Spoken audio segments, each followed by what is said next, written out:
one. First time's a charm. There's some mustard on that one. Yeah. My heart is beating a little bit faster than it typically does right now. And once upon a time, I used to be afraid of that shit. I would like run away, talk about fight or flight. That was my thing when that heart would start pitter-pattering away. And then I encountered this gentleman to my right, Mr. Daniel Eisenman, and he used this phrase, something along the lines of, follow the heartbeat. The heartbeat. The heartbeat? The heartbeat, that's like breath, beat, and breathe all in one. So. And he took it a step further, like, can you make it increase? Can you increase your heartbeat and increase those sensations? I'm like, what is this guy talking about? I want to do the opposite. And then I found out why. I started experiencing it. So yeah, my like view of Daniel was in the title of the video. I truly see Daniel as a social and chemical reagent, which is why I believe he's named himself the Freedom Catalyst. Because just even his presence, and I've been lucky enough to be in a lot of retreat settings with him, but just his presence in general, like crazy things start happening. And let alone when he starts speaking, then the language gets supercharged, and man, you better run for cover if you want a slow heartbeat, like Jordan's saying, because it ain't gonna happen. Dodge some bullets. It just ain't gonna happen. What's up, Dylan? Ashley? We like to make these interactive, so if you got some questions or you want to interact with us, go for it. Mm-hmm. I also love this little joy right here, Davina. Get the baby. I'm curious. I have a question arising. What are some things that some insights that you've gained from having this blessing of a child? Oh man. Well, one is if I can look at y'all with the same love or somewhat close to the same love that I have for her, then I'm living a really good life. Wow. Yeah. That's powerful. Yeah, and I don't know if other parents are watching this. I would love, like Ryan said, I would love to make it interactive, but if they can relate to that, and what that does is also open me up to the reality that we are, like, every human being is part of my family. Well, everything is part of my family. The human beings, animals, plants, and how I can, and I think she's like epitomizing how I can treat a family member, so I can aim to do that with everyone. It's funny that you say that. I'm like, we've talked about this. I've certainly said this. I noticed a shift in you when you first got Oriah. There was like this opening of your heart, and maybe this is also just a byproduct of me getting to know you more and becoming better friends with you. But it felt like you opened up more. Like there was some love that was like bursting forth that I hadn't seen. And so that started, and then when Davina came along, it was like, oh shit, like the floodgates open. That's I a feel good like point. I've connected with you so much deeper since then. That's a really good point. I can actually second that, because my first interaction with you was very brief at the Bulletproof conference like 4 years ago. And then seeing you at a retreat right before you had Davina, and this was before Oriah, I think, too. I experienced you as very like sharp and like maybe a little dangerous. Like maybe you were like a chemical in the lab that like if you dropped it, it might blow up the whole lab. I love this this reagent riff. I'm gonna keep going. And then I agree, when you got Oriah and like you were like so, I remember you're so into training her. Oriah is his pit bull, by the way. I hope she runs in at some point. Much like the big man, our pit bull, like we love her so much. Yeah, me. But when you got Oriah, I noticed like what I want to name the father archetype really come into fruition for you. Definitely. Yeah, I resonate with so much of that, and I was thinking while y'all were expressing that, it's like since y'all, you admittedly, it's obvious how much they love their pit bull.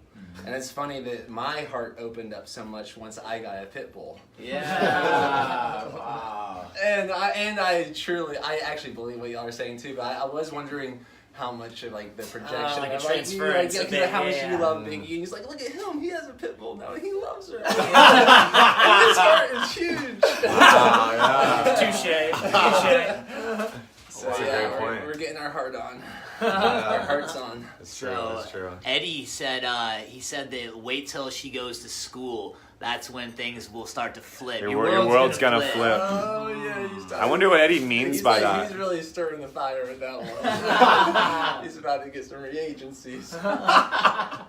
Yeah, well, first of all, I would say she is at school. Like we're all at school right now, in my opinion. Yep. And I would say, yeah, flip. Everything's changing all the time, being the reagent. And I definitely, if that's like a projection, I'm talking about projections. That's what I hear in that type of comment, which is like how he experienced it. And I imagine for Eddie, if you're listening, I imagine someone told you that would happen. And maybe whoever told you that, they told them that. And then I do believe in the power of placebo, so let's say that. So what I'm also saying is I'm not going to take your projection as my placebo. That's a tagline. Well, Your projection is not my placebo. Oh, that's cool. You saw it live. You just experienced what I experience with him on a daily basis. And if you've been watching any of his videos with the quantum consultations, he drops these one-liners and these like little riffs on language where I'm like, what? Like, where did that come from? And it blows me away. So Eddie responds, says he has 2 kids. Yeah, and I'm not undermining Eddie's experience. Like I bet Eddie would, everything that you are talking about is true for you. But what's true for you, especially if it was a painful past that you're ready to let go of, is definitely not going to be my future reality. Because I'm going to choose something new, and it's people that are willing to be transparent about their past truths that allow me to upgrade my future truth. So yeah, I appreciate. I'm not saying Eddie's not telling the truth about it, but when he's trying to tell me that's how it's going to be for me, that's where I start paying real attention and be very careful about what I listen to and what I receive, and then what I sometimes step up and tell people, no, that's not for me. All right. So this is an idea that we can unpack quite a bit, and I think that many people that I've encountered aren't really familiar with what the term projection means. Like I've experienced, we say, oh, that's a projection, and I think we've kind of trained each other to not get triggered, like, oh, I'm not projecting. Yeah, but other people I've noticed, if you say you're projecting, it's like a negative connotation, so to speak. But projections is a very like real thing. I think the more that we play with language and like do what Daniel just did, it's kind of like, it's powerful to see, wow, one person's like experience is not at all necessarily going to be my experience. Yeah, and one of the biggest things, the most tangible things I've picked up from Daniel is this idea of I statements. And instead of saying you, and that's a perfect segue from the projections, a lot of people I've found, myself included in the past, would say things like, you know when this happens and you do this and then you do that? And what I've heard from him is flipping that around. Well, what do you mean you? Are you telling me I? Like you're speaking to me as in I'm the one? It's like, no, speak on behalf of yourself. And it's a powerful flip on interacting with people and speaking from your personal experience instead of projecting that on somebody else and masking it with the you, so that you're not really like owning your experience, but you're putting it on them. This is like maybe the juiciest. You love the word juicy lately. Juicy. Jess Martinez, I love you. I picked that up from you if you're watching this. Real Juicy and delicious, guys. So juicy. This is a juicy live video. I think we have some people that already know that. I'm But moist. What? And I would say, like, what we're really pointing at, which I think is the deepest truth so far, is that everything I say is about me. Yeah. I love that. I love that. I have to second what Jordan's saying, and like, I imagine Eddie, you may have just had an experience in these comments. And I want to give you love, brother, because I know you just came into our sphere, and I got big hopes for you, brother. Yeah. What Daniel has maybe taught me, or maybe I taught myself, was in his presence, was the disentanglement of pronouns. And so I see him as like a pronoun word wizard. And being a word wizard myself, I'm like, man, I should look at his spell books and maybe learn a few new spells. What I just heard you do is you shit on yourself. Wow. Got him. Maybe I get to learn a few spells And there by is noticing something powerful ones. on the spelling of the word pronoun. It's like these are the pronouns. These are nouns or pros. Professionals. You need a license to Step up. use this pronoun. And then, speaking of pros, I saw this awesome meme today that's really resonating with me. It was like a picture of Leonardo DiCaprio, and I think the text was something along the lines of, the 97% of people who gave up are employed by the 3% that never gave up. Ooh. And I was thinking, I was like, I wonder, and I actually disagree with that. I would say it's 98% 2%. And I would say, I wonder if the 2% are the ones that are actually pros with their nouns. Wow. Anyways, it was some fun. Wow. Fun. I gotta point out the hilarious thing here, which is that prose is when you write in a narrative. Like, come on! Language is magic, and I see T Mang has dropped in. We had a couple of other comments. So Eddie was All right, giving so us love. let's check in Thank you super for that, fast. Eddie. Your projection's not my placebo. People are loving that. That picked up. Eddie says, I have 2 kids, 13 and 11. It's not painful when they're going to school. I'm just saying it's going to be a trip. Oh, and then we can also talk going to be about a trip. school. And first of all, I am in school. Like, she is my teacher, and I'm in school. And I don't know if that actually. You want I to say don't- hi, Mama? Or no? Yeah, this is the Yeah. lovely mom. There she is. She created this thing. Yeah. Actually, right back there, came right out of it. Right there.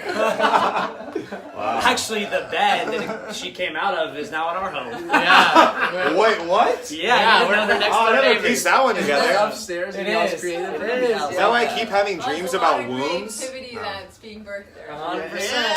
Very Whoa. Someone Whoa. right We now can with we it. can unpack that in another 2-hour live video. But so we got a Eddie, bunch. clearly we're gonna have a trip. I see what you're saying there. Krista, there's a moment of complete panic when you realize your baby is out in the world. A new level of love opens as your child ages. So this is actually a great example to unpack the Ryan loves to unpack expression- things, by the way. yes, that Krista just gave.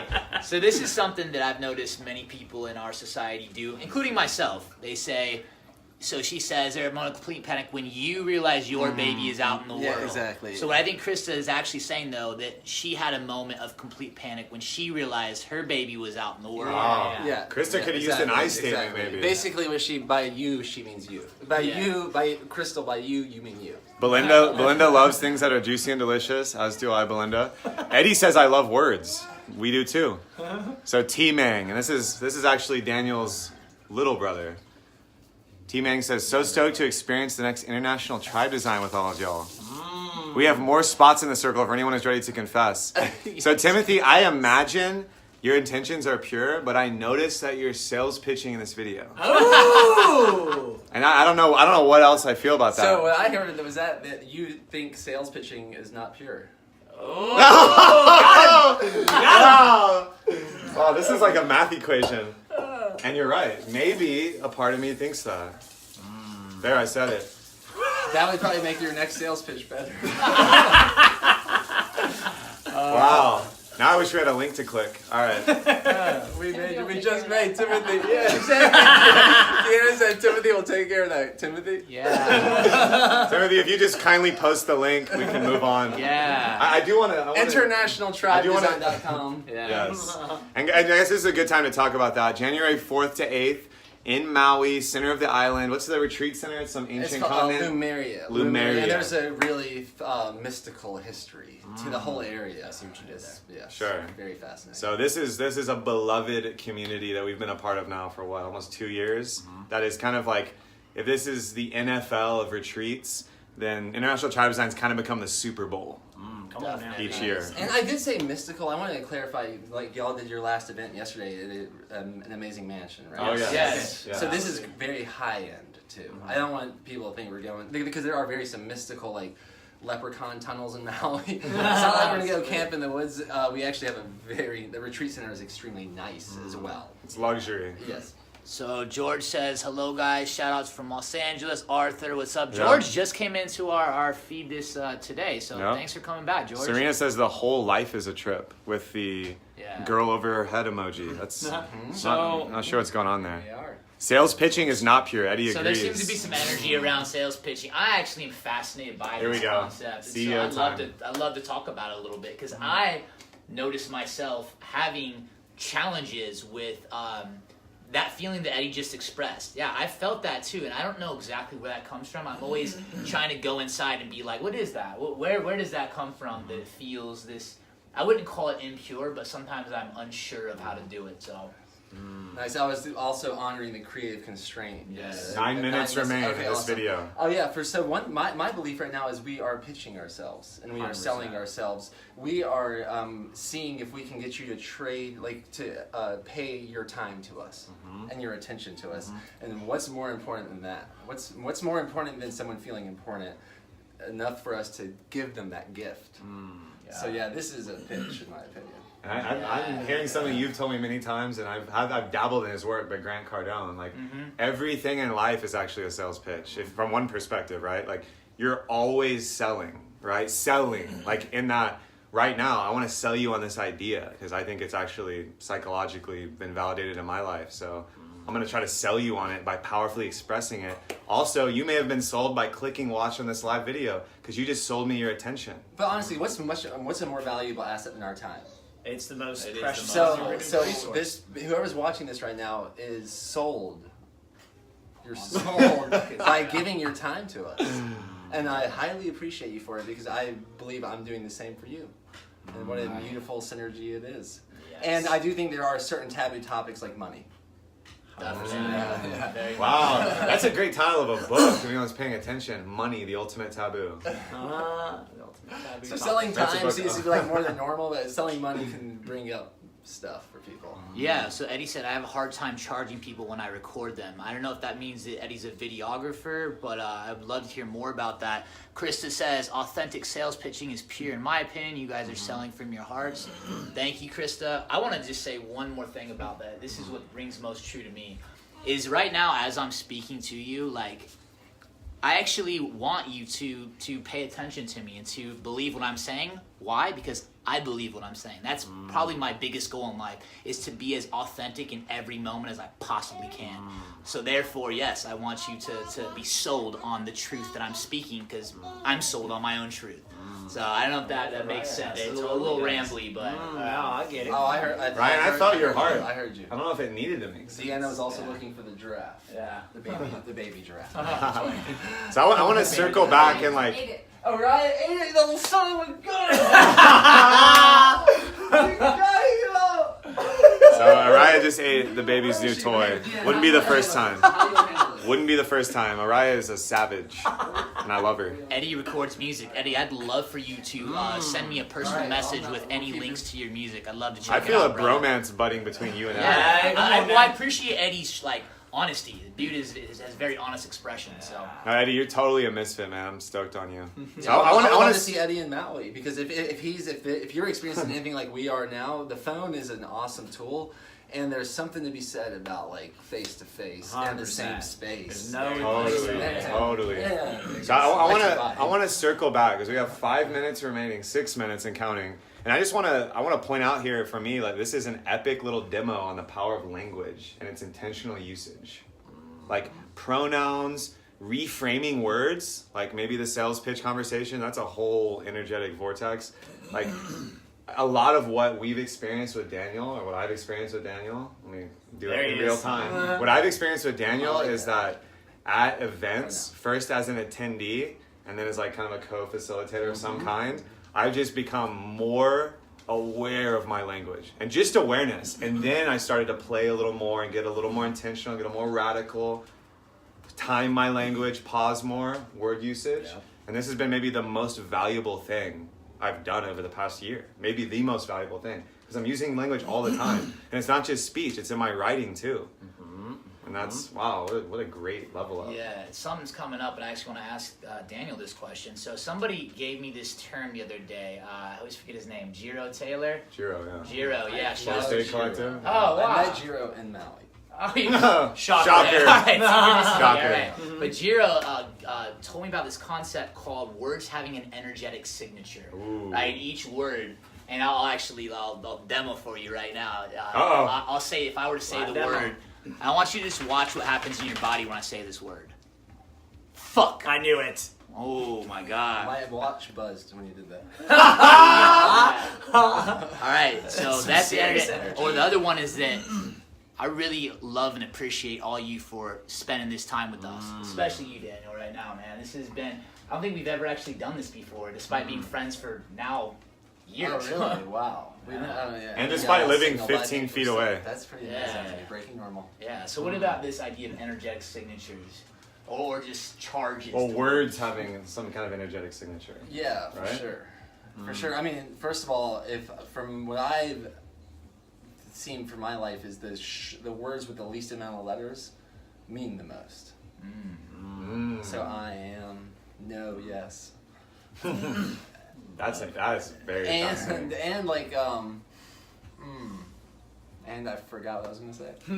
Well, something I was just thinking of that's like a more subtle example of this is the use of "I'm sorry." I just showed Kevin a video that I filmed around this concept dope video. of the epidemic, if you will, people saying "I'm sorry" for everything. Like you kind of like graze someone's arms, you're like, "Oh, I'm sorry." It's like almost like a panic. You're saying "I am sorry." You're a state of being that I am sorry, and it's just used so lightly. Yeah, and it doesn't like, mean anything. Man, think about the Bible, or really any sacred text, but think about the Bible. Like, my understanding of the Bible is first was the Word that was spoken, and when God is even asked, "Who is He?" or "Who is the God I am that I am?" Yeah. And to think about that, like people are unconsciously repeating that.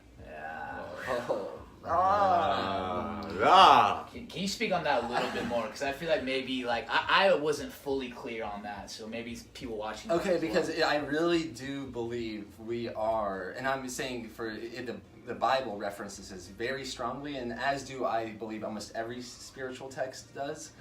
But yes, by what we are saying, we are praying. So we are casting spells with our words. Yeah. And some people are casting spells of self. In the past, I believe a lot of people used to cast spells of self-sabotage without even knowing what they were doing, without even thinking about it. And what I would say, if to just embody this experience a bit more, I would challenge myself and y'all and everyone listening to see if you can listen to what you're saying. Wow. Be a witness. Because I think when words. people say the sorry thing like that, they're not even hearing what they're saying. 100%. They might not, like if I ask them why they, like if you ask them to backtrack, they might not have a memory of it. And maybe that's what someone is that's sorry, they forgot. This is totally verified by my direct experience. I was just in Texas, my whole extended family, and I pulled a few tiny maneuvers like this where I was like, that's an interesting way to say that, or like, you know, I like pointed out their language, like, I'm sorry. And not only did they be like, what are you talking about? It flipped completely to like, are you trying to psychoanalyze this? Like, what's going on here? And I was like, what did I just touch? Like, I literally asked this like a childlike question, and it like activated crazy amounts of energy of like dismissal, maybe even judgment. And I kind of like chuckled to myself. I was like, man. And this is really important. So can you hold the space for them while they do experience that? And that, I think for some people that can hold it at a certain level, they can be called like healers. Maybe another level, they would call themselves psychoanalysts. Maybe another level, a psychiatrist. Maybe another level, a shaman. Another level, an exorcist.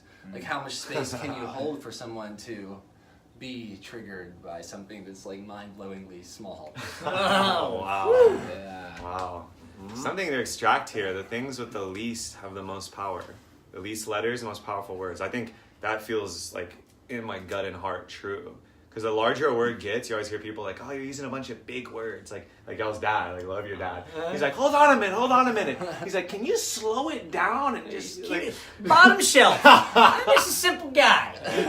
And this is actually like a parallel to probably the foundational theme in my life, like a mantra that I like to live by is less is more. Yeah. Less is more. Keep the main things, as old Papa Bo Bowditch says. Yeah. And I would love to do a day of silence with you all sometime soon. I would on that too. note. Yeah, and because I believe anytime any word is spoken, it's a fragment of reality. And I do think our words can create awesome puzzle. Like all the words can create a cool puzzle. That's our creative constraint right there that we decided to honor. And there is also something to be said about silence as a whole picture kind of thing. Yeah. Okay, I have a live experiment. Can we sit for 60 seconds of silence to close the video together? Yeah, please. I'm gonna start the timer now. I'll sit here. And begin.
That was a powerful experience. I'm gonna honor the container. I invite anyone watching this to tag someone you believe could gain even this much value from the video. Amen. Signing off. This is the Mystic Misfits. This is Mr. Daniel Eisenman, the Thank Freedom you, Catalyst. Thank you, Yes, guys. that was Yeah. fun. Thank you. That's fun. All right. Love you Love guys. y'all. Maybe we'll see you in Maui. Good Peace. night.